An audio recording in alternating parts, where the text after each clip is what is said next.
C'est ici que ça se passe. Bienvenue dans la vie secrète des chansons.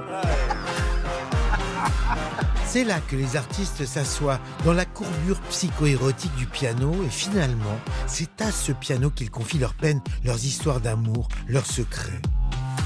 En fait, la vie secrète des chansons sans ce piano, ça marche pas.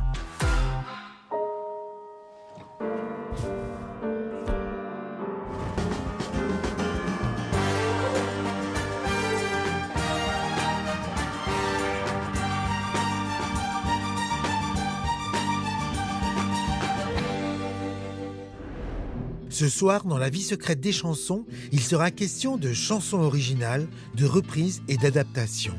S'il y a un chanteur qui est passé maître dans cet art-là, c'est Charles Aznavour, qui nous a quittés il y a peu. Ils sont venus, ils sont tous là, dès qu'ils ont entendu ce cri, elle va mourir là, maman. C'est pas Aznavour qui s'est ouvert les portes. Faut pas se tromper. Ce sont les chansons d'Aznavour qui m'ont ouvert les portes. La chanson originale, comme la reprise, il l'avait bien compris, font toutes les deux parties de notre patrimoine musical. Certaines reprises sont même devenues incontournables au fil des années. Cette chanson-là, elle passe à travers le temps. Je l'ai fait dans 10 000 versions. C'est juste hallucinant.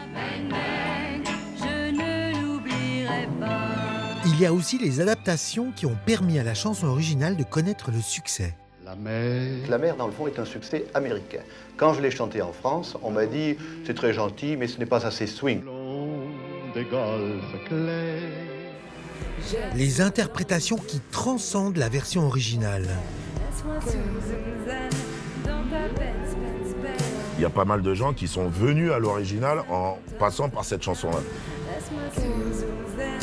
Ou qui permettent à un artiste d'être entendu différemment. La belle de Cadix a des yeux de velours. Pour Mariano, il y avait des gens qui n'en avaient jamais entendu parler et qui aujourd'hui se sont plongés dans les opérettes et tout ça.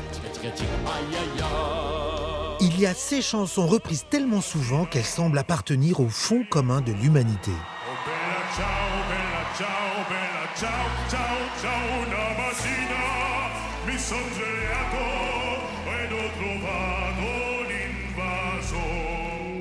Et enfin, ces versions si élégantes qu'elles touchent carrément au sublime.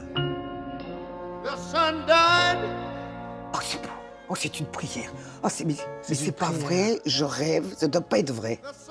Ça doit pas être vrai. And yet life goes on.